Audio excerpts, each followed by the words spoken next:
Hello, I'm Menoth John. and I'd like to welcome you. First of all, let me take just a moment to thank you for allowing me back into your homes. If this is your first time with us, let me extend a personal invitation for you to drag out your miniatures and paint along with us each week. Let's go over to the canvas here and let's get started. I believe, every day's a good day when you paint. I believe, it'll bring a lot of good thoughts to your heart. I believe, every day's a good day when you paint. I believe, it'll bring a lot of good thoughts to your heart. Let's build a happy little cloud. Let's build some happy little trees. There are no limits here. You start out by believing here. You can almost paint with anything. All you have to do is practice.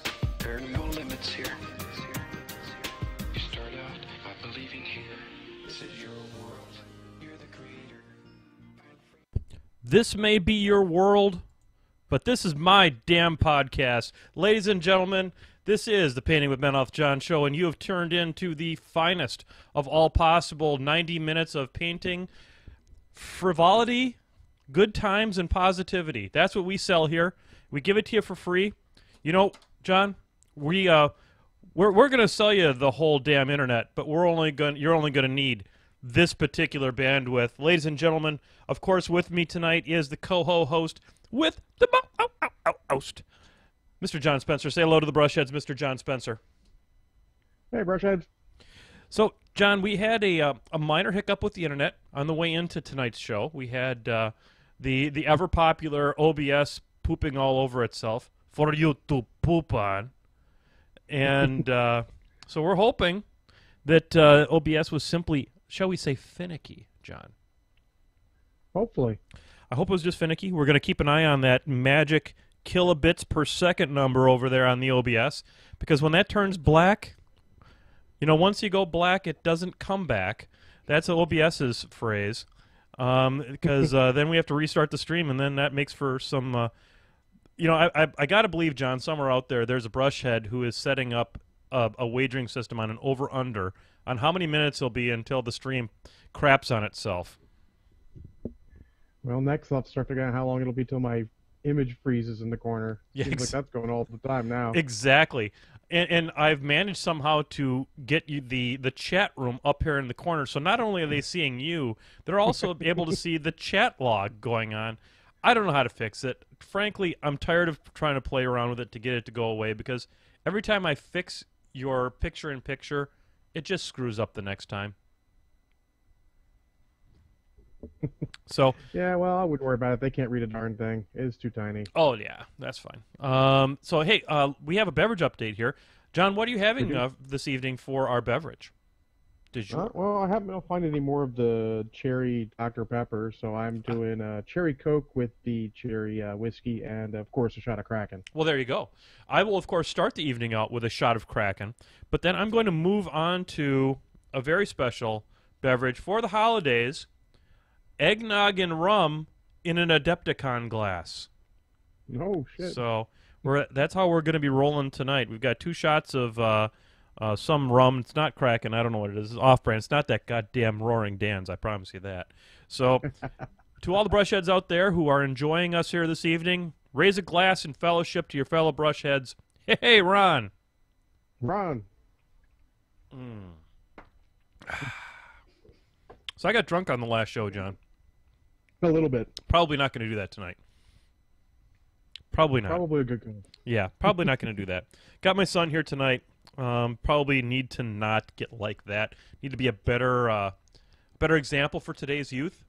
I think that's what we're talking about. So we're going to have a little more painting and a little less drinking, and I think it'll be a positive show. Should be positive. I'm positive it will be less drunk than the last show. But, hey, got the agenda in front of us here. This is going to be a very Batrep-heavy episode of Painting with Menoth John. We're going to bring you more results and tech from your favorite games. Not going to be all necessarily Warmachine. Probably going to talk a little Infinity here this night. Is that not correct, John? Indeed, just a little bit. Nice. And I will be talking, I was in 1 tournament, you were in 2, and so we'll talk a little bit about that. But before we get into our Batreps, I just wanted to give the brush heads a little bit of a preview of coming attractions. D. Vader from the St. Louis meta. You may know him as Chris Sure, or God, I keep butchering his name. I'm so sorry, Chris. You are most valuable to the person ever, and we love you, and I love you, and you're an inspiration to me and all that stuff, but I can't pronounce your damn name. But D. Vader is going to be on. He has won the last however many Warmachine weekend painting championships that I've seen, and he's got a lot to say about color theory and a lot about painting. So we're going to have him on as a guest. I think that'll be super fun. He's a completely awesome guy. And then we're also thinking about having Adam Perdon on. Perdon, excuse me. There's too many letters in that name. I didn't get him right. He, if you remember, John was the original co-host in the very early days of the Painting with Men Off John show. And he is going to come on and talk about the Salt City Gladiator games, a up-and-coming convention in the greater Salt Lake City area.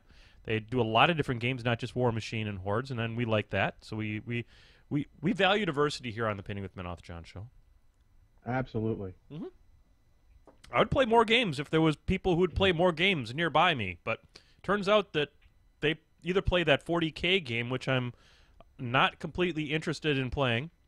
I'm not going to hate on anybody that does, but it's not for me, I don't think. And but I'd play more games. But we support and value people painting and playing those games here at the Painting with Men Off John show. Absolutely.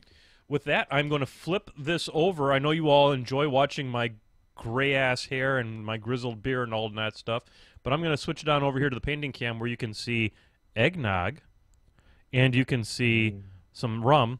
But before we get too far into that, I think that, John, I'm going to need to flip it back over to the face cam here real quick, and I need you to vamp for just a couple of minutes while I go open the door for our spokesmodel, who is here to talk about Discount Games Incorporated, but he's at the door, and I need to go retrieve him.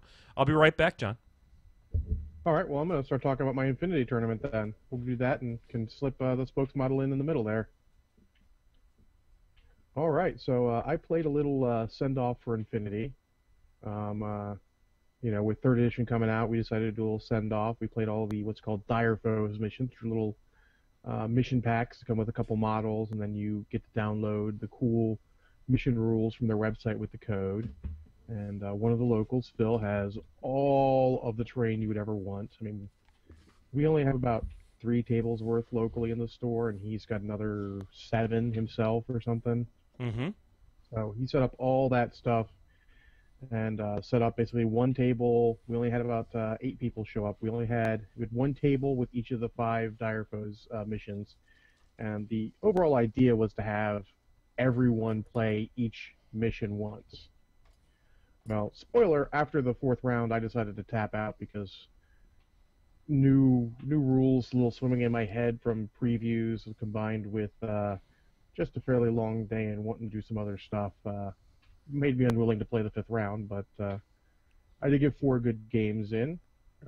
He tried something out of the sort of steamroller packet and timed the turns for each person, so the games wouldn't take forever. How'd that work out? Interesting in Infinity.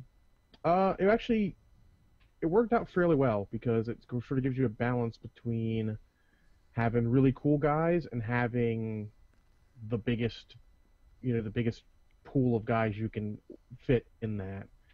To jump around a little bit, I only played against 2 different armies in 4 games. Really? I played Ariadna twice and Nomads twice. Did Nomads Ariadna. My last opponent had like 20 guys. That's a lot. That's a lot for Infinity. And luckily, with the way the turns work, he never got to use all of his orders till late in the game after I'd killed a ton of dudes. Gotcha. Because his first turn, he spent his first turn. He did like one or two little things, and then just activated one model to come around and basically suicide himself very effectively. But he wasn't even really necessarily done with what that guy could theoretically do when he ran out of time. That's interesting. I mean, are time turns a very unusual thing in Infinity, John? I would say probably. Normally they do time rounds, but actually, it sounds weird. I kind of like it. because it does make you balance this time, this having a ton of dudes with having a balance of dudes and not running out of time. Do you I didn't run out of time too much, but they were pretty well. And I actually had 16 dudes, so if I'm not running out of time, it's pretty good. It's just that if you get really into it, and he's like, well, when you do when you react to me, I'm losing time. I'm like, yeah, but when you react to me, I am also losing time. Yeah, makes sense. Is there some? Do you think now you were using time turns, so you were not on anything like a chess clock or anything like that, right? No, but Bowie and I had an idea a long time ago for a new format for Warmachine, where you start off with a chess clock, then after you're out of chess clock time, you only get small, very small time turns. Interesting. Until the round timer's up. And I think that may actually be something we try for Infinity. I think that would work. Because you could go, oh, you're reacting and taking a long time, pop the time over to you so you use a little bit of your time. Yeah, I was thinking a chess clock might work out pretty well for a reaction-based game like that. Yeah, we might. At some point you don't want to because, that way it's like, oh, I moved this guy in front of your entire army. Yeah, flip it over to you while you take 17 reactions. Oh, I see. So you could abuse it. I actually kind of like it because it's just another variable to try for, knowing how it works. We'll have a good time, You can go like, I'll make my army, I'll take a couple dudes out, take some slightly cooler dudes, and you can plan for it. Nice. So, back to actual battle reports. In the first game against Nomads, we had to work together in the first turn, because we both didn't get into a building and activate a console. We both lose. Okay. And my opponent's he was a bit annoying. He plays with the other meta more than us, so he's super serious about the game, and we're not. So I almost just let him lose first turn, but I'm like, I don't care. We weren't. After we only had a small turnout, we stopped playing for prizes. We all got a cool entry fee, or no entry fee, and a cool little entry prize, and just had a good time. Nice. So we played it out, and it was kind of fun. We worked together first turn. He was like, I'm gonna shoot this dude. I'm like, you shoot that dude, I'm just not gonna activate the console, and you lose. He's like, oh, I'm not. Okay, that's what I thought. So first turn, we didn't kill each other at all. We just positioned and all. And you have to activate that, activate something else, maybe get a model to a civvy to come with you, and then leave.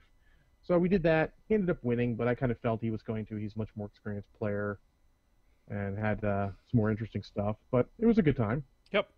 The second game was against Ariadna, and you had to forward observe, so basically mark a bunch of antenna and then do a bunch of other stuff. Yep.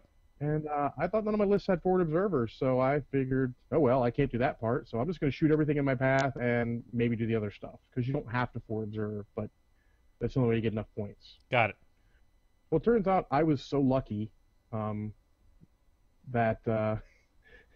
it was good enough, not having to forward observer. I had a space pirate come in. They both showed up in great locations. One ended up killing like 3 or 4 dudes before dying to a mine. One of his guys snuck up behind the wall, then puts a mine right around the corner next to me, and I'm like, oh crap, because they're what's called impetuous, so they have to activate, no matter what. I can't just leave them there and just collect orders. Got it. So he activates. I move around, I shoot the guy, his mine goes off, and sort of we kill each other, which I'm like okay with. That was my 3rd or 4th dude, it's okay. And the other one convinced what's called a tank hunter, who's like a big guy with an autocannon, usually hiding, to come out of his concealment and start shooting, and missed the first shot, which was amazing. Ended up getting me with the second shot, but that's okay, because then Scarface could blow that tank hunter straight to heck. And do what Scarface does, which is rumble across the board, killing everything in its path. Nice. Good old Scarface. We haven't heard from Scarface in a while. Yeah, so that one was good, because I did pretty good, killed a bunch of dudes. His rolls were all backwards. He was all high rolls to shoot, which is bad, and all and stuff, and lots of low rolls for armor, which is not good. So he needs to get his dice to switch, and then he'll be fine. Kind of the old that happens sometimes in Warmachine, where you roll high super high to hit, and then your damage is garbage.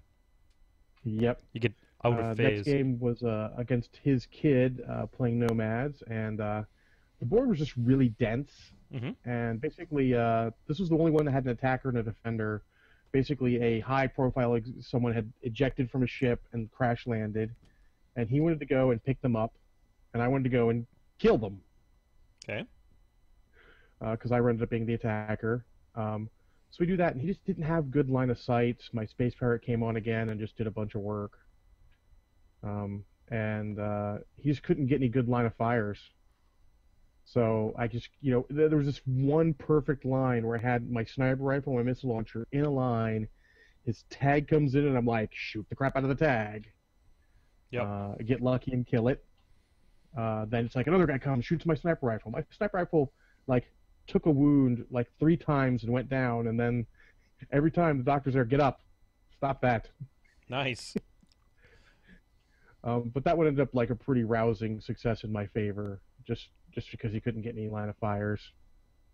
I mean, he had 2 models left at the end of the game. It was not happy for him. And then my last game was against Ariadna. It's the one where he took his crazy werewolf to effectively giant flamethrowers, and came around and killed a whole bunch of dudes, 4 dudes in the first turn, and then I space parroted him in the pooper, which was effective. Wow, that sounds painful. Yeah. I used the same exact weapon on him, which is funny. Nice. And then Scarface came around, killed a bunch of dudes, and he ended up killing Scarface. But he only won because I checked 2 of the containers looking for a guy we have to stabilize and pull away. Yep. And he checked 2, but he found him in his, so I didn't have anything to get him back. But it was still a super fun time. Cool. There you go. But my suggestion is, if your guys are all going to run this Farewell to Infinity 2nd Edition, just don't. Your brain will explode. New rules and old rules are at crossing. It was bad news bears. So what I'm hearing here is don't cross the streams. Don't cross the streams, indeed. So it was a 2nd edition stuff with 3rd edition rules. It was all 2nd edition, so my brain was really exploding. Oh, I heard see. all the rules bits for 2nd edition or for 3rd edition. I understand. So made my I understand. Well, it's good to hear that. Thank you for that battle report. He's been waiting in the wings now for just a couple of minutes, but we do have a new spokesmodel here, one that we have not seen before, John. And he is here he's got a few complaints about Berica. Here I'd like to welcome to the podcast, representing Discount Games Incorporated. I would like to welcome Lug of Brun and Lug to talk a little bit about his distaste for Berica. How you doing, folks? Let me tell you, I'm here for Discount Games Incorporated. Now, there's a lot of you out there who think this Berica guy and his unnamed bear, who doesn't even have a name, is the greatest thing since sliced bread. Well, let me tell you a little bit of it. This guy over here, see him? He's a poser. I'm the original bear. And y'all ought to buy me. More people should buy me. Dust. There's lots of dust on me and my friends at Discount Games Incorporated. So if you order now from Discount Games Incorporated or ask for Brun and Lug, they'll sell them to you. And they'll give you the discount price that they have for Brun and Lug right there on their website. And if you order enough stuff, but hey, this Berica guy. Let me tell you about this Berica guy. You gotta watch yourself with the Berica, because you never know what's gonna happen. You hear these people from Chicago. They say Dub Bears. They're talking about me. They're not talking about this guy. But if you go to Discount Games Incorporated and order $50 worth of stuff, they're gonna give you. If you order me, they'll sell them to you. I swear to God. You just click and put them in your basket at Discount Games Incorporated. And if you wanted to order Berica too, that's fine, because he's, whatever. But I'm Lug, the original bear, and you should order me from Discount Games Incorporated. And furthermore, you probably ought to play with Greenleaf Terrain at the same time, because Greenleaf Terrain is really super sweet. And if you go on the Painting with Menoth John Facebook site, you'll see pictures of one of the buildings that he made. He made the painting workshop. It's super sweet. A whole bunch of linear obstacles, some other stuff. We're talking about having a grand return of Brunch Machine again, and this time you'll actually have like terrain that doesn't make you want to gouge your eyes out. So I'm Lug for Discount Games Incorporated and Greenleaf Terrain. So suck it, Trebek. Back to you. So there you go. There's Lug. He's a bear. He's got a. He is a bear. He is a bear. He's got. He wants to remind you that he is the original bear, and not the bears. Not the bears. So I had a little eggnog with rum right there. It was pretty tasty. So we're gonna go back to the painting cam, and now that we got our sponsorships out of the way, I hope Greenleaf Terrain you're watching that in the old. I know you're in the. I know you're watching tonight, so there you go. I hope that's Marshall, go to Discount Games Incorporated and be sure to get the Bear Necessities. Very nice. Apparently, El Marshall needs to consult on the text of the episodes here. So there you go. That's fairly amazing. Oh, that's pretty hilarious. So you went to Warmachine tournament? I did. I went to a 35-point event where this was the first one where Matt Wonky, who is Monkey Kong's brother, it was his first time as a PG, and he had a 35-point SR 2014, and we had pretty good turnout. I think we had like 10 people, and it was in the greater Milwaukee area, so we were we had folks like Wonky Kong was there, and we had Zach, who's been seen on the Brunch Machine broadcasts and things like that, and we had Jordan Knock drive up from Illinois. So, you know, that changed the whole meta, him showing up. Turns out he's pretty good at this game. And he's pretty good. Yep, so 35 points, and I decided to bring my trolls, of course, because that's what I'm playing these days. And for 35 points, I didn't know exactly what to bring, John, so I decided to bring a 35-point version of Runes of War with Doomy 1, because that gives me a little access to a bit of the old purification and all that kind of good happiness. And then I brought a 35-point version of Borka 1's Family Reunion list, which is an interesting little take on the Family Reunion list, because it was a lot of the old, what they call that, multiple small units, the MSU concept, which, you know, I guess we were talking about incessantly for a little while, but we don't talk about it near as much anymore. But I'm kind of glad of that, because I got sick of it.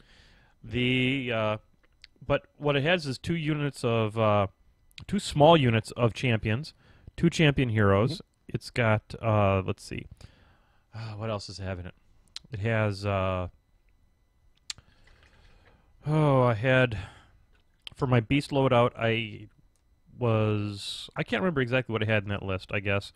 I think I had some lights. I must have had a Pyre Troll and a Storm Troll. That's what I had in there. And so I played the first round. I came up against Zach from the Brunch Machine broadcasts. He was playing a little bit of the old Signar, of course, and he had Denny. It's not Denny. He was playing Denny and Signar. That would be kind of broken. We'll get to that. Bullshit. We'll get to that in the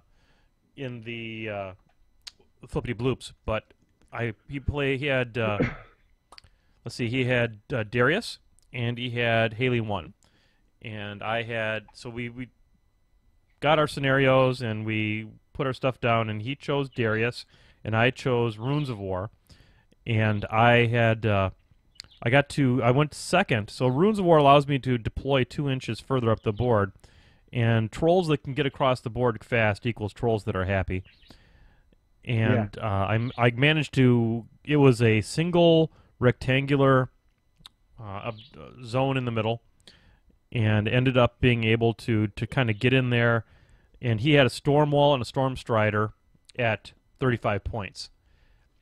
And I had an Earthborn and Mulg in that list, and pretty much I was able to, through pretty decent positioning, I was able to get, and then of course Purification, I was able to get the Earthborn and Mulg onto the Storm Wall, which I had already removed the Arcane Shield off of, and as a result, that Storm Wall became a wreck marker. That's what happens generally. Yep. So I took care of that, and then I continued to push forward. I have Janissa in that list. He had started to push a Sentinel up into it, towards the zone, along with some of the repair bots, and I was able to get I was able to use the tectonic shift to move all of those things out of the zone, and continue to just move forward with the old with the scenario. And I took that game 5 control points to none. I think I lost 3 models over the course of the game. So it was a very successful game for me. Good job by. I think that if he had played Haley 1, maybe it would have been a little bit better for him, just because I wouldn't have been able to push up quite so fast so far. But who knows? It's hard to say. It was a good game. Always fun to play Zach. Hadn't played against him in a while, and that was that game. The second game that I played was against Mr. David Wonky, and he was playing Butcher 3. And I got to see Butcher 3 for the first time in 2 times in a row. Not 2 times in a row, but I got to see Butcher 3 twice during the course of the tournament. And I dropped Family Reunion into that. Mm-hmm. Let me tell you a little story about Family Reunion.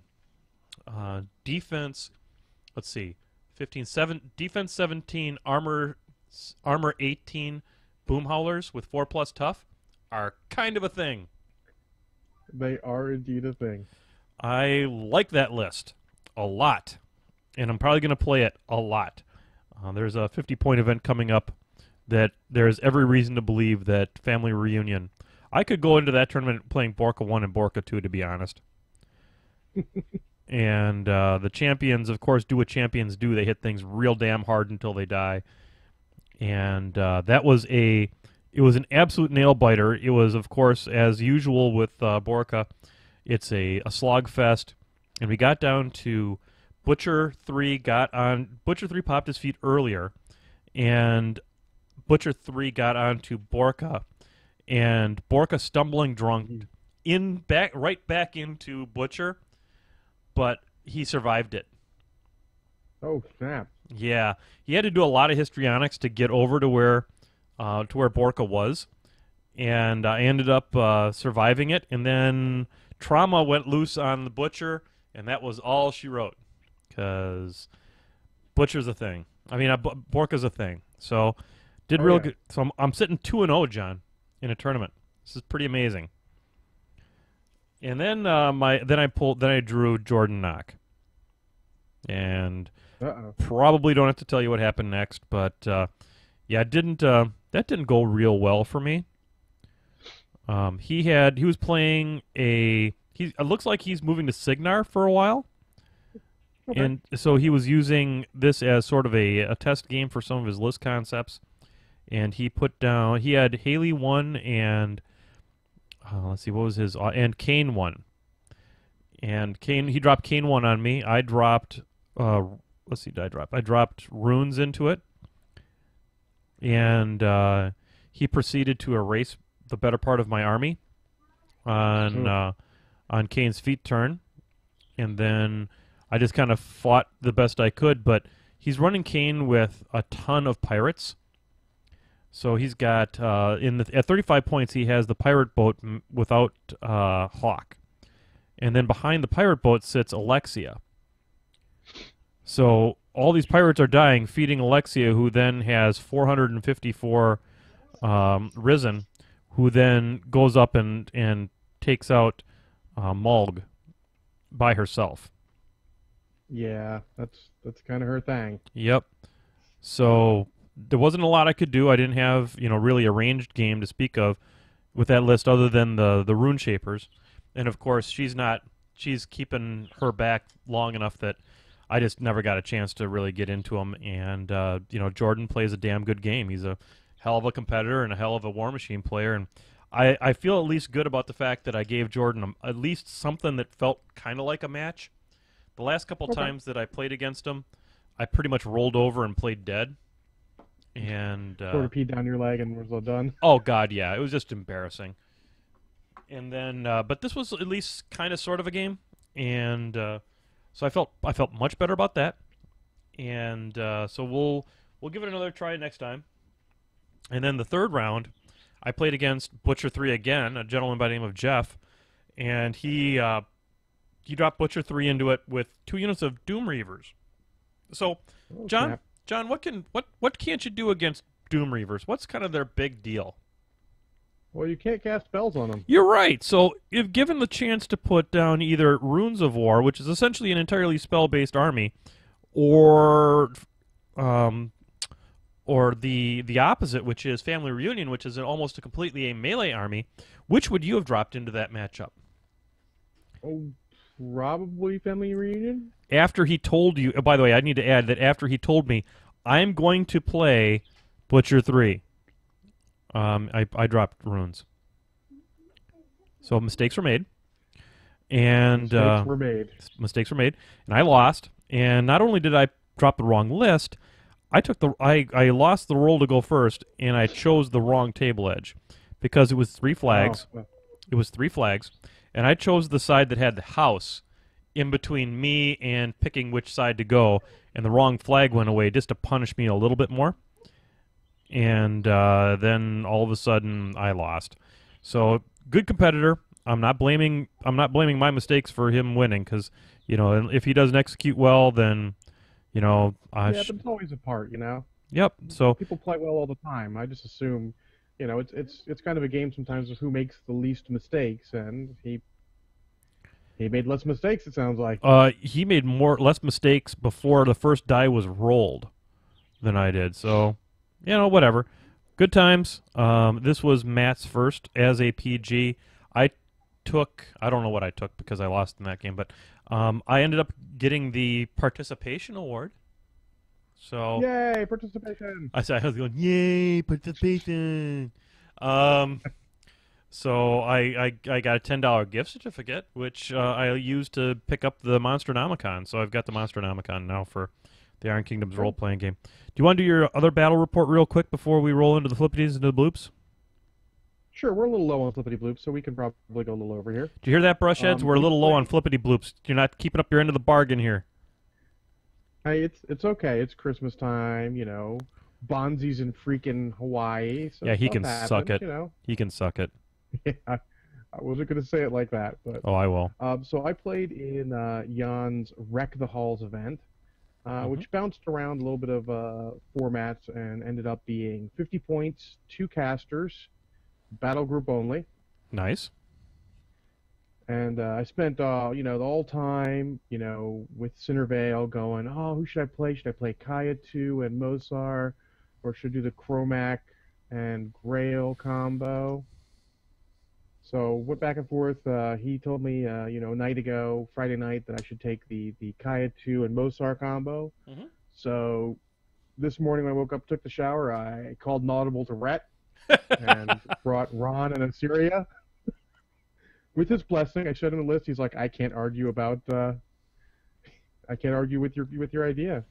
So I played Ron and Assyria. Ron had. Oh, wait a second. Old school. Hey, Ron. Oh. Ron. We're not gonna do that, by the way, every time. Good. So he had Imperatus, a Phoenix, and a Manticore.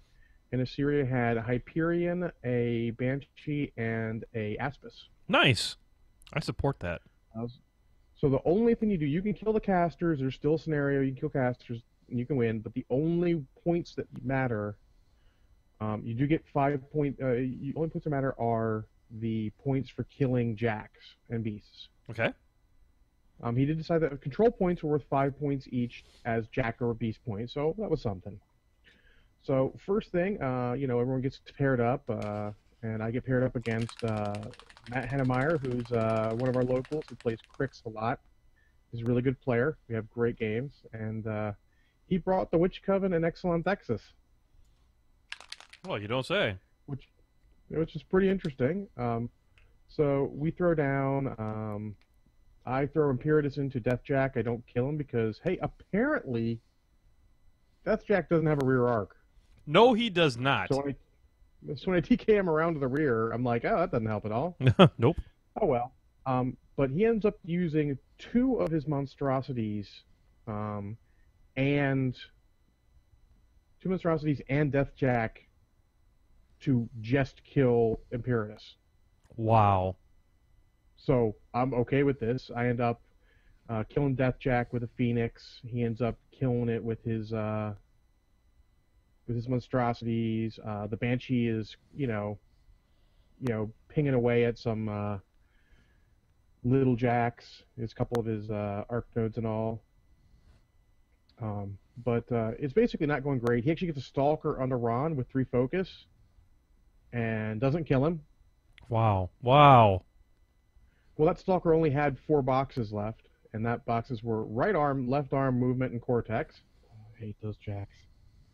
So Ron crit spites it and kills it on his turn. Assyria is sort of pressing on their side. In fact, to not lose on scenario, he has to put Nightmare in the scenario. Banshee knocks down Nightmare, and Hyperion walks up and punches it to death, and I'm like, I'll just take the points I have. Ended up killing Death Jack, Nightmare, 2 Stalkers, and 2 Arc Nodes. I was okay with that. Nice. Let's take my points and go. Though for first round goes, there were a lot of people who, a couple guys got to live the dream and crush some baby seals, so they got good points. But I wouldn't worry about that. I was having a good time. Round 2, I get paired up against Frank, who's playing Legion, Dagrosh 2, and Vale 1. He's another common opponent of mine. I've been playing a lot of him with the Circle. His whole idea is he's got this huge threat range between, Vale with Leash, Ravagore, Slipstream, and Dagrosh's feet. So I'm just like, I've got more threat range because Imperatus goes like freaking 15 and stuff. Yep. Because Crusader's Call and all. I put Imperatus in, and I just take a Scythian off the table. He takes Imperatus off, but again, it takes 2 jacks and a whole ton of Vale's focus. The rest of my army pretty much blows the Carnivian off the table, just shooting, and it had Spiny Growth on it, which is hilarious. That's nice. In this game, he's actually threatening on scenario, and he actually may have won scenario, but once he couldn't throw the Hydra out of the zone, or the Hydra, the Mana Core. Yep. He throws it and it scatters back into the zone. Oh. I end up killing Thagrosh, and I'm threatening scenario also at this point. I kill Thagrosh, leave a Flappy Seraph with 4 wounds left, or 5 wounds left.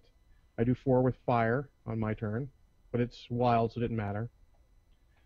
And that turn, I had just done 1 attack with the Manticore, which was a combo strike. Okay. Which took out his mind. So after it's Vale, he's like, "Oh, I remember to cast Chiller. I did all this stuff, and now I kill you, and I win on scenario, and he'll get more points because he'll get the 8 for that, and 5 another control point, 5 more points. Thumbs up." But he forgot to heal his mind, so he only got to roll 1 die for hitting and didn't kill it. So at that point, we shook. He gave me all of his battle group, and I got max points.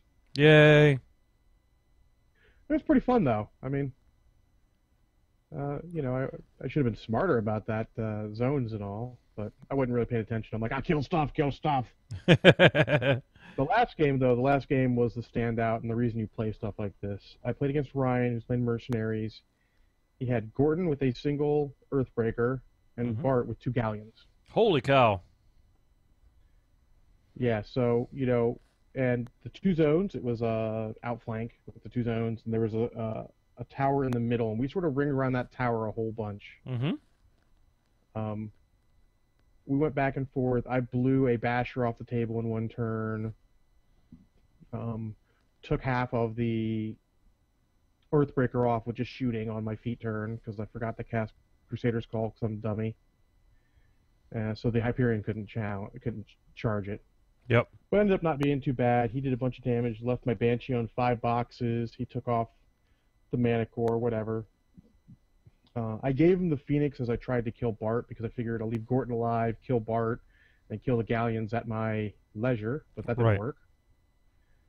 It took both Galleons, but he killed the Phoenix. So at this point, he scored control points. I kill the Earthbreaker and throw the Aspis into the zone. So now we're even on control points. This is important because he kills the Aspis and always left his 2 Galleons Gorton and Bart. So at this point, we start trading blows. You know, me shooting a bunch and all, and you know, he ends his turn. He's done so much damage, and we both go to 7 control points. I do my turn. I think I take off one of the galleons. We both go to 9 control points. Holy cow. Or something like that. We ended on like 11 or 13 control points. We honestly stopped counting after a point. I forget what it was. We went started at 5, ended up at 11. But at the end of the day, a Hyperion managed to kill Ron. And they put his last one into, or sorry, not Hyperion. A Galleon managed to kill Ron, which turned Imperatus, Ron's only jack, off. And then the next turn, I had shot the crap out of the one Galleon. He puts the Galleon in, manages to kill Imperatus for the points. I managed to kill the Galleon and win the game, with both of us on like 11 or 13. Wow. That's just what an epic game. Fun. Yeah, it was amazingly fun. We were the last one going on that turn, and super fun. That's why you play it. You know, it sounds like a format. It sounds like a format, John, that frankly encourages some kind of cinematic moments like that, where you've got, you know, that kind of a punch fest going on. And with the stupid tower there, he couldn't get into my zone. I couldn't easily get into his zone, so we're just killing each other. We had like, there was a Colossal Wreck on top of the Basher Wreck, and then Imperatus Wreck right on the edge of that, and then the Manicore and the Phoenix died in the exact same spot, so there were 2 wrecks right there. It was hilarious. That sounds like a lot of fun. What a great game. Yeah, and shout out to him. He did the most damage to my Hyperion, which was almost all the shield. Almost all the shield, huh? Yeah, that was the most it took all day. So did you have the Don't Charge Me Bro up on the Hyperion or on Imperatus? On the Hyperion, of course. Yep. Until the end of the game, then I put the extra armor on because he was going to come in and shoot me, but I just sort of bounced his shots. He didn't roll very good. Gotcha. So that was pretty good. I ended up taking 2nd, and it was a white elephant, so I ended up with... I didn't take Brett Painter, friend of the show's, Brushhead Galore's. He had a circle battle box he had grabbed and was kind of happy about it. I didn't take that. I ended up with 2 Crix Arc Nodes, and I'll just put that in next year as my entry fee. There you go. It'll sit in the box. Cool. So, while I'm thinking about it, that was a super cool tournament. I do want to give a shout out to Neek von Slagmat for helping me out with my rep paint scheme. I had mentioned several weeks ago, like a month ago probably, that I was not super happy about how it was coming out. And he jumped on Facebook and messaged me, and we sort of hammered out an idea to make it better. And as soon as I get some more painting time on my hands, I'm going to try it out and see how it goes. We need to have another Techniques with Neek episode. Absolutely. Put that on the list. Absolutely. Okay, cool. Hey, we're running a little bit long on that, but you say we're a little short on Flippity Bloops, but hey, Flippity Bloop. Hey, Ron. All right, first one is from Tadgo in the chat room. What's up, Tadgo? He's, Mouse John, where are the blue gloves? Oh, my God. Sorry. Here we go. Blue glove. There we go. And just to prove it to the audio podcast, there we go. There's the sound of one. What's the sound of one blue glove snapping? That one right there. Thank you. Thank you, Tadgo. I appreciate it. I almost was painting in an unsafe manner. You got to, you know, we believe in safe painting here. So there you Absolutely. go.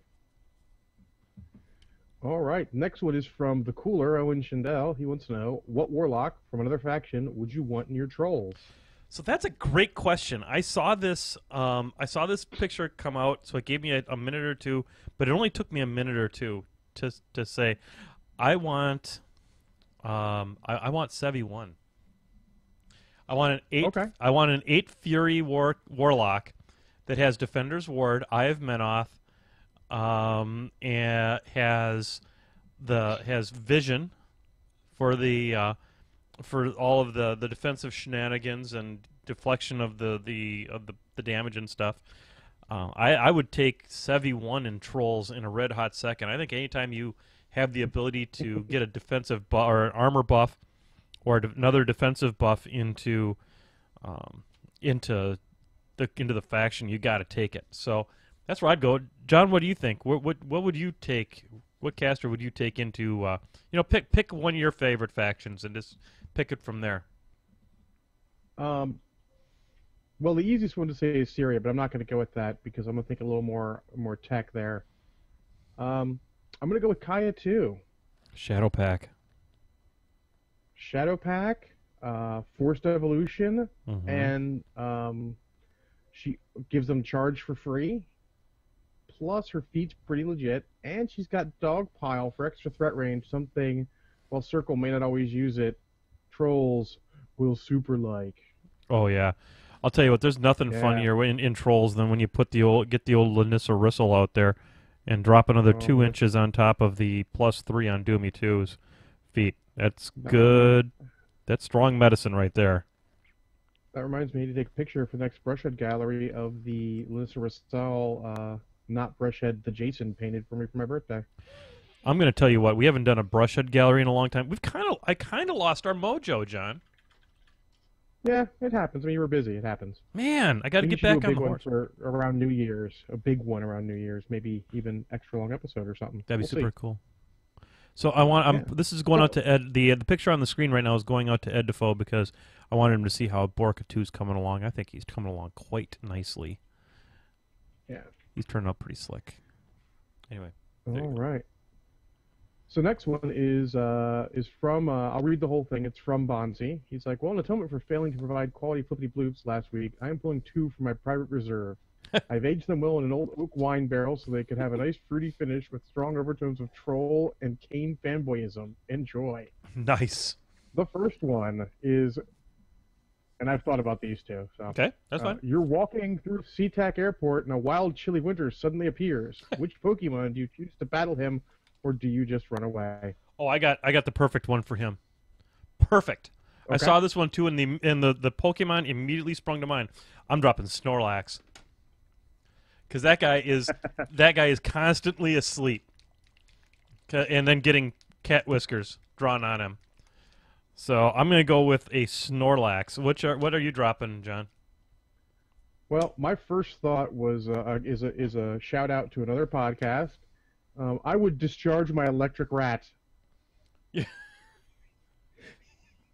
Which is a callback to the Crippled System guys from one of their episodes way back when. Your electric rat, huh? And discharge my electric rat because it sounds horrible any way you slice it. Love it. Flippity bloop. And his second part. Yep. The second part is, which is worse, Turkish Star Wars or Howard the Duck? Oh, God. Howard the Duck. Oh, come on. Turkish Star Wars is worse. It's not even close. Turkish Star Wars is worse. Mostly because Leah Thompson is in Howard the Duck, and anytime I get to look at a young Leah Thompson, I'm taking that opportunity. Yeah, it's not even close. I mean, they're totally different. They're not even in the same league. I don't know how you actually watch Turkish Star Wars. To be honest, I'm not sure how that happens. Well, drunk, but. Much. Drunk in a group because you can't sit there and watch it by yourself because drunk in a group sounds amazing. Oh my God, it would be absolute. You know what? Okay, so here we go. If you can make it to Warmachine weekend, I know economically things are a little bit difficult for you, buddy. If we can make this happen, John, we will have a Painting with Menoth John watch Turkish Star Wars night, one night during Warmachine weekend. How does that sound?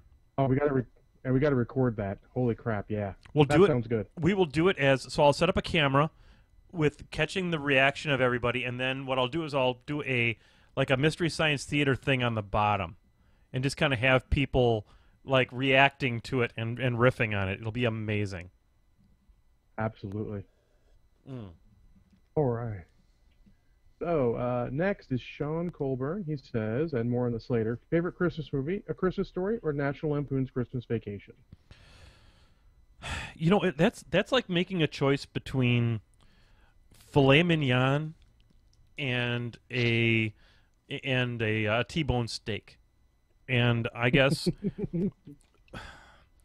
I've seen Christmas Story so many times. And it's such an amazing movie. I guess I would probably end up watching Christmas Vacation because I haven't seen it as frequently. But there's an awful, I I kind of am the old guy, the old man from that movie. Mm-hmm. If you sit there and you know me, I am that guy. So it's like watching me on film. And so I guess I have to go with a Christmas Story long term. And John, I know you just got done watching Christmas Vacation. What's your favorite? Yep. Christmas Vacation, with a nod of the head to Die Hard, which takes place during Christmas, but by all technical definitions isn't a Christmas movie. True. But I give it a nod anyways. Yep. It's absolutely another amazing Christmas, well, a movie that has been kind of become a Christmas movie because it is, like you said, it is taking place at Christmas time. Yep. So. All right. Well, next is Belinda Librarian. She Yay! wants to know, does Private Press make themed Christmas ornaments, dreidels, Makia mats? I'm not sure what that one was, but Me either. It's beyond me. so I Belinda, they did one year. You had to buy like this Christmas bundle kind of a thing in order to get it. So for me, I wouldn't get it because right now I'm not really collecting anything other than trolls, and by God, I have enough trolls to kill a small horse. But yeah, they did it one time. They were doing Christmas ornaments, but I don't think they're doing it this year. Have you seen them, John? Mm-mm. So I haven't seen any. So actually, what I was thinking about doing, and it probably is a little bit late now, is wow, that is the worst pupil I could imagine for that bear. I'm doing the bear's eyes right now. Well, you shouldn't see whites for animals' eyes. That's not good. Generally, you don't see the whites if you notice. Yeah. So you generally just want to make it mostly a dark color. Okay. This actually turned out pretty good, so I'm gonna be happy with this. And hang on a second here. I'm gonna stop talking for just a second. So there we go. Okay, and I'm done. There, put it down, John. Step away from the bear. There. All right, good. Done. All right. So what I was thinking about doing is I've got some extra models. When you buy groups of models from two different people to make an army, you're going to end up with duplicates of things like Warcasters. I have 2 Borkas. I think Borka 1 makes a wonderful Santa Claus proxy. So I'm going to probably do a conversion of a Borka 1 model and make it a Santa Claus and paint him, and we'll make a little hat for him in the whole 9 yards, and it'll be super awesome. So there you go. Fair enough. So next is Marth Fright. He says, what's the best way for podcasters to come up with new and more topics to talk about? I'm going to be interested to hear your perspective on this one, John. But for me, I actually think that having a set format is more important than having lots of good topics. I really think that somewhat of the success that we've had, John, being able to do this for as long as we've been doing, is that we don't really have topics. We have a set format. We have news and announcements, which we have the general idea that we want to talk about maybe some Batreps or some potentially upcoming guests or something I'm trying to sell or whatnot. And then we have Flippity Bloops, which writes itself and presents its own set of topics. And then we have the media section, which is just crap we did during the week, and that we both you and I enjoy movies and reading and lots of other things, and so it's just a natural time for us to kind of just riff. So I really think that Martha, as you guys look at your new podcast, The Murder of Crows, that adopt a standard format, and what that does is it also gives the listeners kind of what to expect, and I think that's important because things that ramble are hard to listen to. So try not to be the podcast that rambles, and you'll be a long ways towards that. So what are your thoughts, John? I agree, because honestly, if we have to come up with a topic, it's like a half-an-hour topic, which is easy. Now, some podcasts, say like the Australian guys with Warmachine, which is probably one of the best podcasts out there right now, they'll go with whatever's topical, but, they covered, videotaping games, recording games, and had a very good podcast on that. Or Crippled System, which somehow has good topics. I don't understand. where last time they went off about women in gaming, which was great. Yep. There's no easy way. Sometimes you get a good one, and sometimes you don't. If you can't get a good topic, just have a good format. Sometimes even just doing the little battle reports, if you keep them quick, is good. But yeah, the format seems to be best for taking care of it. I think so too. I mean, the nice thing about Crippled System is that the guys that come up with that, although they're kind of goofy, they are intelligent individuals, and they do have smart things to say about what they're talking about. And Warmachine, of course, is got some really ultra talented players on it, so they've got really smart things to say about what they're going to talk about. So, whereas I think that we have smart and important things to say about what we say, and which is mostly we try to talk about having a good time. We talk about movies and crap, stuff we love and have something to say about.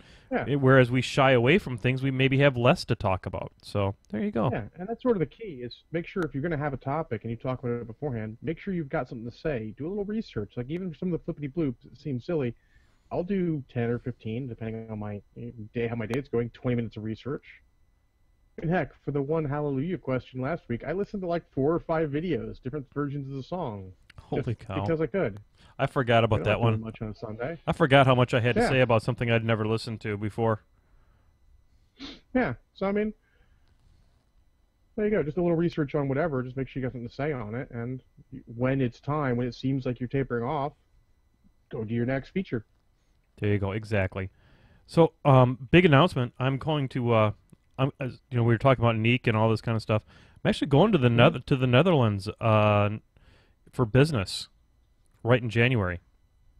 Yeah, I think you said that last week. Yeah, it's all finalized now. So, you gonna get to meet any of those guys or anything? I haven't gotten quite that far with setting all that stuff up yet, but I hope so.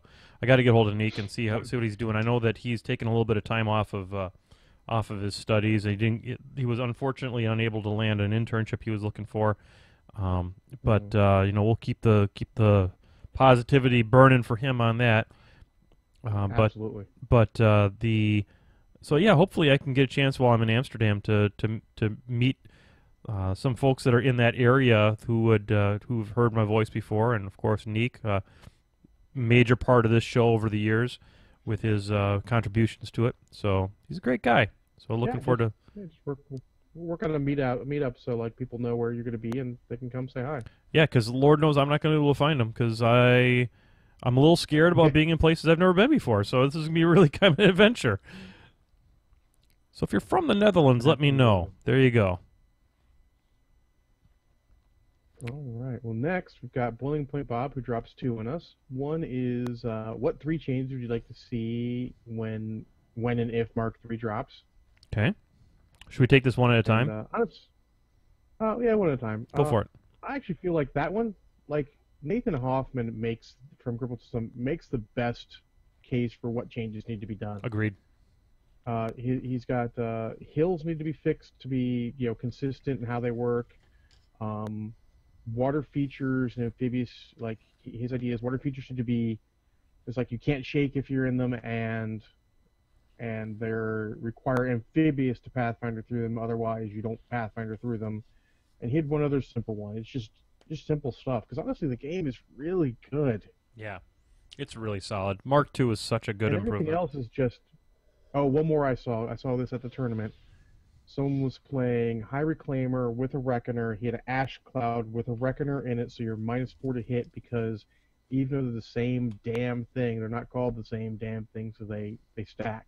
Yeah. There's little stuff like that, stuff that shouldn't stack, make it not stack. It's all tiny stuff. Like, I can't give you 3 huge ones. It's all just little bitty tiny stuff. I honestly believe that what we don't need is we don't need Mark III. What we need is Mark II Remix. Mm-hmm. And I think that the ones you mentioned are excellent. We need to do something about command checks. Because I think command checks. That was his other one. I think command checks are just a little bit too impactful. I think that they really. I mean, on a single dice roll, and I know this is very cliche to say, on a single dice roll, you literally change the outcome of a game. Case in point, I had a unit of my Rune Shapers break top of turn 2 because of Doom Reavers, and you know Yep, that's what understood. Doom Reavers do, but it also caused that entire unit, who was the only thing I had protecting one of those flags because I was an idiot and chose the side of the board that would prevent me from getting over there. Um, it was the only thing I had protecting, and it put me in such a bind.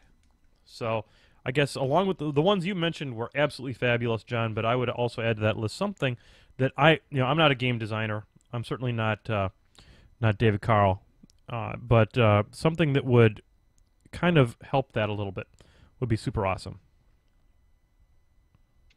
Absolutely. The one little check that changed to command checks, where if you break on your turn, you get the test at the end of I like that. their activation. That's a good start. Yep, that's a real good start. I like Yep. that a lot. All right. Oh, So hey, his part two is. did I tell you though that I got a PM from David Carl? Oh, did you? Yeah, he wanted some advice on podcasting equipment. So stay tuned. Stay tuned to that. He may be making his own podcast. I don't think it'll be Warmachine related, because obviously that would be pooping in the shoes of the company he works for. But Yeah. I think that I know he wants to podcast, and I know he's got some real serious desire to do so. So I think David would be really good. So I hope that he moves forward Yeah, with it. he was good on the cast he was on. It was super cool. Yeah, he's a good guy.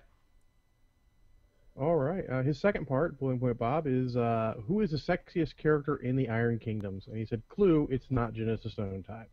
No. Unless you're really into humongous chins. And I don't find tournament huge chins. I'm not touching that. So, part of me wants to say Denny too. That artwork, no, I'm going to take that back. Scar. I think Scar is as hot as it gets. Scar is insanely hot. She'll kill you. And you have to work around the horns.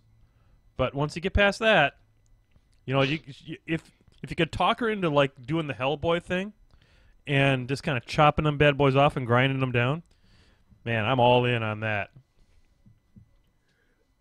So many things I could say. I'm going to pass. Yep. I'm going to go with Lady Diana. She's kind of exotic and interesting. Well, yeah, she's got a little bit of that elf going on. You know, there's nothing wrong. Yeah. You know, once you go elf, you can't blame yourself. Wow, really? Yeah, that just happened. I was searching. It's the best I could do on a heartbeat. Oh, fair enough. Just a couple more here. L. Marshall asks, what's your favorite non-standard game format? Who's the boss when Tusk is running it at Merry Mayhem in Madison?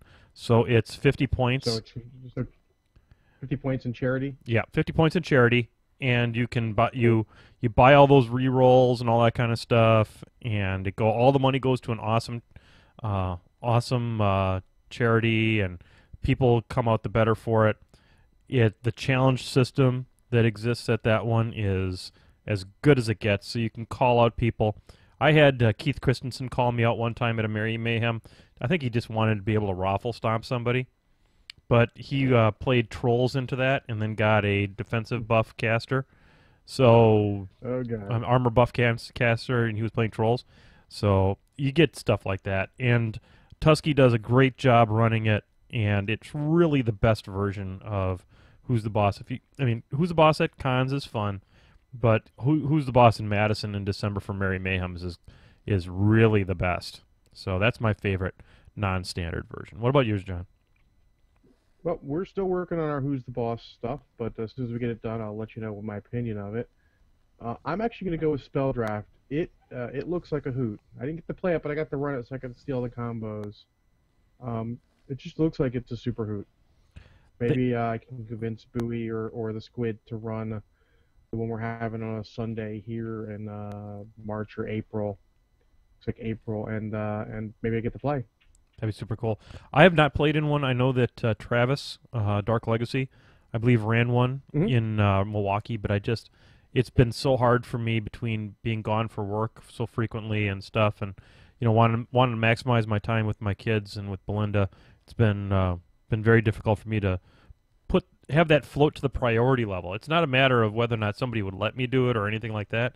It's just, man, I'd rather do something different than play with toy soldiers at the time. But it does look like a very fun format.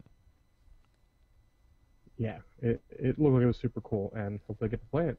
Yeah. So our last one is from Banion. Okay. He gave it to his Facebook. I won't the real name. And I'll go with the first humorous answer for this one. He's like, thoughts on Bradigus theme and ways to beat it. No goddamn My idea. thoughts are, you're asking us how to beat the Bradigus theme? Come on, man. Come on, man. Exactly. It's I don't know. Hit it with judicators until it falls over dead. I know that Well, go ahead. he's playing the Convergence currently, and I actually feel like Sindarian might be able to bring enough heat because those jacks start high. And actually, the first game he played, he made a couple of big mistakes. I saw him and he was playing that, and Bowie was playing Bradigus, and it was a really, really good game. If he gets a little better with that list, I feel like that may actually be the answer for him. Yeah. I know that the cooler. My answer? I don't know. I know the cooler has said he had some ideas, and I would like to actually hear them. I kind of think maybe probably not bad. Do me one. We're into war because you're just like, no synergy, and no synergy. It may not be much, but you're helping a little bit. Plus, yeah. Doesn't that get rid of Animize too? Purification? Yeah, that'll be fine. Yeah, but the problem, Maybe even John, I think the problem though is that in Hordes, they don't give a damn that the caster. There's almost no cost for the caster to recast, I should say, the synergy spell.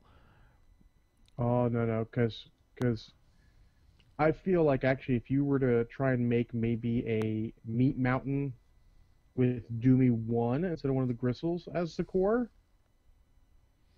so you can start doing stuff. I mean, honestly, because so many of the beasts have two hands, so even purifying off the Animus is good enough. So you're like, your Earthborn's like, and I throw you over here. He's not terribly effective anymore. They can't force to stand up. If you purify it off and you throw him into another one, two of them knocked down, those are two worthless Wold Watchers next turn. I suppose. Mole goes up and just pounds one in the snail snot, maybe. You get some dudes going and crushing stuff. That bears some thought.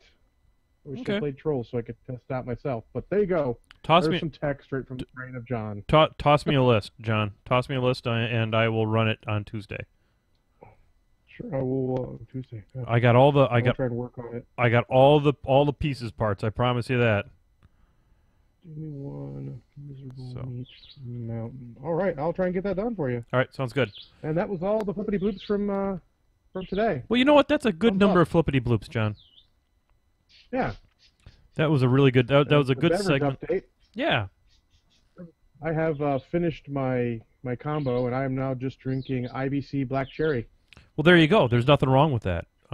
We value your diversity of switching over to the soft drinks. I am. God, that looks like one very empty glass of eggnog over there. And since I don't have, I guess I got a little bit of spider cider over here. I got a little the Angry Orchard that I'll nip off of for the rest of the show.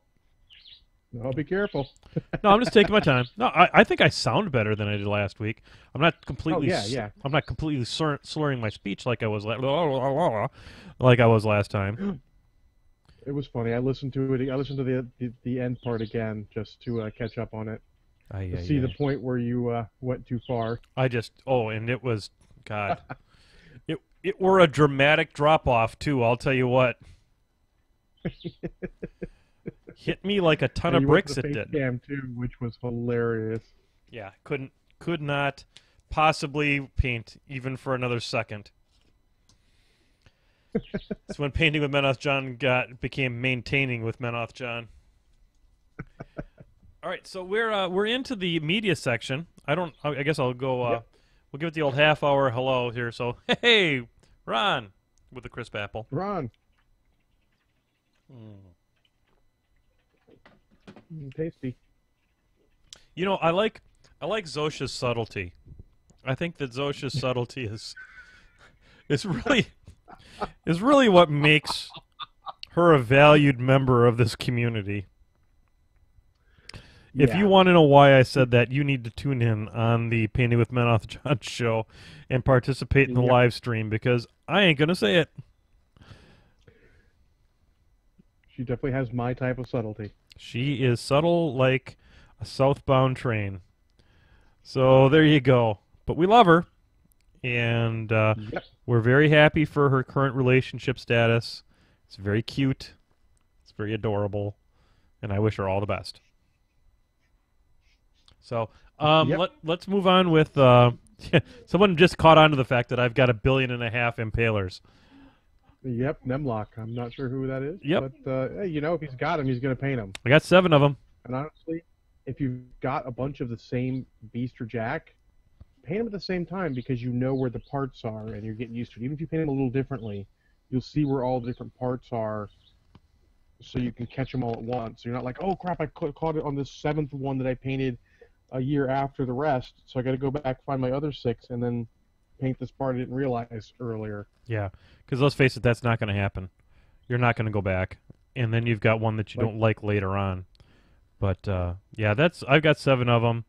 Someday I'm going to run the 7 impaler gunny list, because I'm going to wait until I come up against a faction that I know just has no stealth in it whatsoever, and I'm going to unleash the fury of this particular list, because I have a feeling. Yeah, add in a couple of chroniclers and some Creole warriors, so you can use Charge of the Troll. Sounds like thumbs up to me. Sounds like a real good time. Actually, I wouldn't have to drop that many impalers to get into that list. Actually, God, that sounds actually like a lot of fun. If it's 50 points, you've got points left to do some stuff with. That's really sounds like a fun list, John. Thank you for that inspiration. That's just off the top of my head. Thank you for that. I'm in the zone. You're in the zone, man. All right, so speaking of in the zone, you watched a Christmas movie this week. I did. I watched National Lampoon's Christmas Vacation, which is pretty much a yearly ritual with my wife and I. We watched that. God, what can I say about this? Everything I said about Airplane, I mean that more with this movie. It has great comedy, and none of the jokes go too far. Yep. In fact, this is going to be controversial. It's better than Airplane because the jokes aren't as dated. A couple are, but not nearly to the same extent, and none of them go too far. It's just quick joke, and it tells a better story and fits the joke in the story better than Airplane does. I agree. Sort of, we'll say Airplane's sort of like the barometer for a good comedy movie, I guess, which of what we reviewed probably is. Yep. And it just fits. It just all fits in. And every time you're like, oh, it's going to go to that uncomfortable place that I hate with new movies. Nope, it stops, and you're fine. Yeah, it's a wonderful movie. I hate new comedy because they just go too far with everything. Yeah, it's like the joke goes past funny to uncomfortable, because I guess some people find that funny. Yeah, because it's extremism has somehow been mistaken for comedy. Yeah, and Chevy Chase, top of his game. Yep. I mean, the only other movie with Chevy Chase, movies that I like as much are maybe Spies Like Us and the one with Charles Grodin and Goldie Hawn, which name escapes me at the moment. Fletch? No, not Fletch. It's the. I'll figure it out by the end of the day. Okay. But yeah, so I love it. Great comedy. Still, it's still topical. With not too much going on there, but not. How should I say it? Not too much that doesn't fit nowadays. No, that's fair to say. That's fair to say. Some movies, become period pieces because of particular nods at certain events that were taking place at the time, and that movie doesn't do that. Yeah, that was sort of like my thing with Airplane. Is occasionally it got to that point, and that movie I'm thinking of Seems Like Old Times. Okay.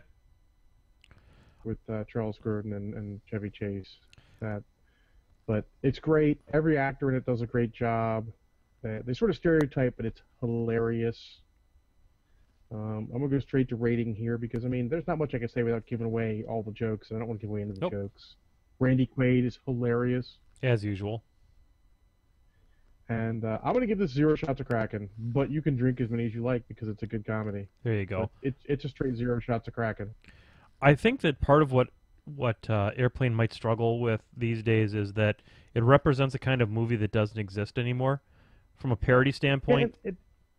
Yeah, but it is the gold standard for that kind of movie, and without question, none of the new parodies really match up to that. The only one I think is a later movie that they did, which was The Naked Gun. I think that I think true. Naked Gun holds up pretty well. There continues to be. Go ahead. There occasionally is a movie that gets pretty close. Like, honestly, this will sound weird because I hate Will Ferrell, but I felt like that his NASCAR movie, the Talladega Nights. Talladega Nights, that actually held up pretty close. That may be the closest that he's ever gotten to that standard. There's some lines from that movie that I use. Zoja, who got the. Go ahead. Oh yeah. Shout out to Zoja for figuring out that it seems like old times before I could IMDb it. Nice. I use "Sweet Lord Baby Jesus" all the time as an expletive. And that is straight out of Talladega Nights. Yeah, and it's not that kind of movie you'd think I'd like because I don't like Will Ferrell too much. I mean, I'm not even a big fan of Elf. It's got some funny parts here or there, but it's not gold standard by any stretch. But that movie somehow just hilarious. When what I did don't you see this week, John? when I don't get completely smashed off my ass, I actually get a fair amount of painting done on this show.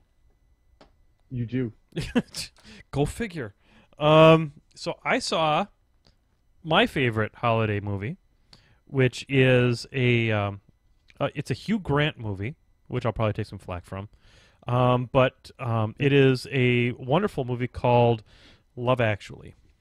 And Love Actually stars everybody. We've got Martin Freeman, who does not play a hobbit in this movie, but plays a stand-in for porno movies, which is kind of funny if you think about that. And it is a series of intertwined romance stories dealing with the holidays. Some are just funny. Some of them are a little bit more poignant. And it explores kind of love during the holidays in a lot of different ways. And I've watched this movie, I want to say, every year for the last decade, and just love it. And it is, I think it's Hugh Grant's strongest performance. He plays the Prime Minister of England who falls in love with his personal assistant, who is played by a very lovely lady who is, the reason she is so endearing is that she's in this role that she has the role of a personal assistant to the Prime Minister, but she's constantly cussing, and she's very real, and she refers to where she lives as the dodgy part of whatever the name of the street was that she lives on. Just a fantastic movie. Liam Neeson is in it and plays the stepfather of a boy who loses his mother to cancer, and I want to be that dad. That dad, he was the best dad ever, how he handled it with his stepson, and how his stepson has fallen in love with a woman, a girl in his class, and he helps him kind of understand how to approach her and all this kind of stuff. Absolutely fantastic. Great movie. Very heartwarming. I highly recommend it. I would say 0 shots of Kraken for this one, just because it's got a lot to say about love and all that kind of stuff, and you probably want to be a little sober for that one. But you got to watch it a couple of times, and I'm going to tell you to watch it a couple of times because the second time you watch it, you'll begin to see how all the stories, how intertwined they are throughout the entire course of the movie. It's just a wonderfully well-written movie, and I highly recommend it. 0 shots of Kraken for Love Actually. Now, you saw something maybe a little less serious, Behind Enemy Lines.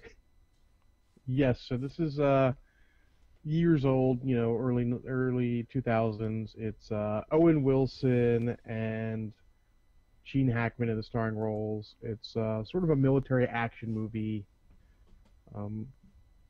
It's another one of those not quite a movie you'd think I would like because it does any of the time when there's frantic action going on, they shaky cam it. But sort of like bits in some war movies, it works. Like I do it occasionally in like Band of Brothers when there's really frantic action going on, they'll shaky cam it. Mm-hmm. But when they zoom out and all that stuff, when it's not like sort of a kind of close-in personal point of view, they don't shaky cam, which saves it from being a total loss there. Shaky cam. It's the Yeah, worst thing and ever. the whole idea is it's based on when the U.S. and NATO was in. Oh crap! My brain just stopped. Bosnia? Bosnia, yeah, and the whole thing that was going on there, and Owen Wilson and his pilot, he's the navigator, and Rio, and they're flying over there, and they see some activity, they go off mission and photographic, and they get shot down. And the rest of it is them trying to kill him because he's seen bad stuff that no one should know about. Okay. And it's sort of it blends a little bit of politics in there, sort of the politics of fighting a war like that. You know, Gene Hackman is his commander on the admiral on the aircraft carrier, and he only wants is like, I'm just gonna get my boy back. I don't care what all you and you and you say. I'm getting our boy back because that's sort of one of our creeds as America, no man left behind. Sure. And it sort of goes in a little bit. It doesn't tell it too heavily, but you sort of get the idea of like, well, yeah, we've got that, but how does that affect in a situation like this the other countries that have to continue fighting it? So there's deep thoughts there if you want to look into them, but sure. Again, it's kind of action movie-y, so you don't necessarily have to. Cool. I enjoy it because he never really does anything. Owen Wilson never really does anything way beyond you think he could, as a military guy. As a matter of fact, I think he kills like one person all told in the whole thing, and that's sort of the guy hunting him, which is kind of cool. And not too long, about an hour, 45 minutes, which is good. It's about as long as you want an action movie like that, long enough to get invested with the character and get a good outcome. And I think I'm going to give it, this is weird, I'm going to give it 2 shots of Kraken for one reason you talk about the end. One is for the movie itself, because it's not perfect, occasional shaky camera, but it's pretty good. And the other shot of Kraken is for Owen Wilson's fucked up nose. Yeah, what's up with that dude's nose? Like, it is so bad in this movie sometimes, it's distracting. It adds a shot of Kraken for that nose. Now let's take a look at this nose. Let's take a look at my nose here for a second. This is not exactly a work of art either. I mean, it's a lot of nose. Let's be honest right here. I mean, but I don't look like someone is constantly beating me up either. That guy, I don't know what happened to poor Owen Wilson's nose, but he's a great guy, and we value his nose. But I don't want to think that we're anti-nose by any stretch of the imagination, because I think without a nose, I think we all know that without a nose, that bad things are happening. So. Yeah, and honestly, I feel kind of bad now to think about it because if I hadn't mentioned it, people watch that movie, and the first time you may not notice it. My wife and I saw it in the theater. We didn't really notice it too much. You didn't notice I saw it? the movie again because I own it on DVD. Oh, really? But I got the movie on DVD, and I watched it, and man, it like smacks you in the face. You're like, what is up with his nose? Nobody wants his nose smacking him in the face. Oh my god, I just don't know. It's like he's got broken. Literally, if your nose is like that and you're going to be in a movie, maybe you should just get it fixed. Oh, nose. I know you'll probably have to do a movie just to get it fixed, but do the movie. Just get it fixed. It's distracting. So you heard it right here, folks. Right here on the Painting with Menoth John show. Owen Wilson, fix that fucking nose. There you go. Yeah. We are taking bold stances tonight, John Spencer. I think we just got a title for this episode, John. We're going to call this one Painting with Menoth John, Owen Wilson's nose. There you go. Excellent. Oh, Bowie says, imagine watching it in 3D. I could not. No. There's not enough D's in 3D to contain his nose. It's got to have a fourth Next D. dimension for the nose. Exactly. Yep, fourth D for the Owen Wilson's nose.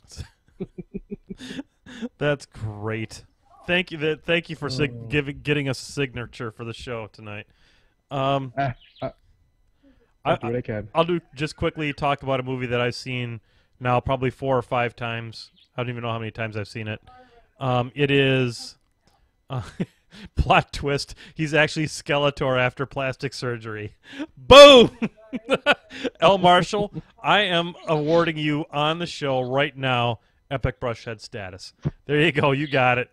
You've had far too many quality one-liners on this show not to get upgraded Epic Brushhead status. So make sure you send in Form 432 on the Painting with Menoth John fan site update on the membership manuals that you got in the mail at P.O. Box 432, you know where, and sign in and add the special password to get that upgraded service to Epic Brushhead status. So there you go. I watched Guardians of the Galaxy again because Rocket Raccoon has become my spirit animal, and tell me it's Guardians. Of course it's Guardians. Guardians is amazing. I could sit there and just watch. If they were to make a movie of just Rocket and Groot and just put it together, I would watch the whole damn thing.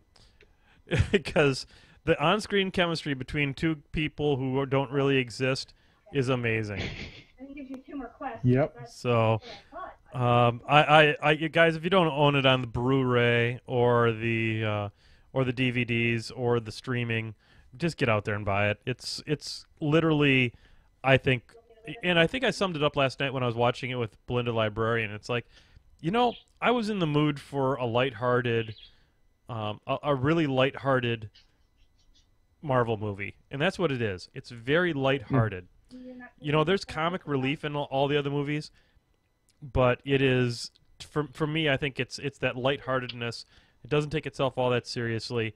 I'm a huge fan of the movie. The Blu-ray, yeah, people are catching up on that. Blu-ray. Oh, that's a very nice Blu-ray you have there. It is Vin Diesel's best performance ever. So the come on, Iron Giant is a thing. Iron Giant's a thing, and so is at least a couple of the Riddick movies. And so anyway, so Guardians of the Galaxy, it's on DVD, it's on the Blu-ray. Get yourself the get yourself the physical media in case there is a chance that an EMP might wipe out all the servers, and just get it. So there you go. John, do you have anything else for the rest of the show here? Do you have anything else, or are we going to call it a show? Well, I'm going to tell them that, spoiler, I'll probably be watching that with the wife this week. We were going to watch it last week, but life got in the way, and but we've got it sitting there on Blu-ray on the desk, and that's probably our next. So you'll get to hear the review of that again.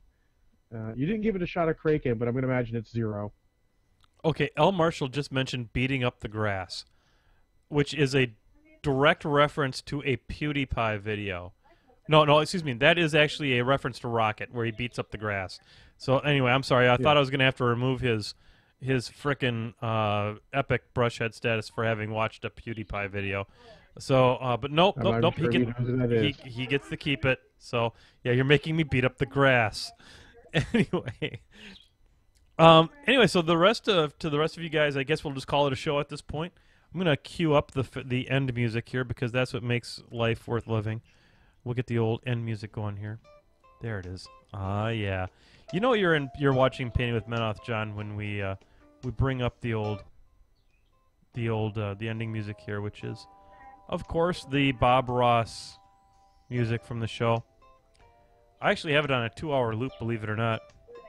I can put that stuff on, and then I got 2 hours of the old Bob Ross magic going on in the background. I choose life. Yep. You choose life. Excellent. All right, ladies and gentlemen, on that note, with John Spencer having chosen life, I am going to say that thanks, everybody, for watching tonight's Painting with Menoth, John. And we'll be back next Sunday, as I don't think I've got any trips for now until I go to Amsterdam. So, on behalf of John Spencer, I am Menoth John. Have a wonderful evening. Good night.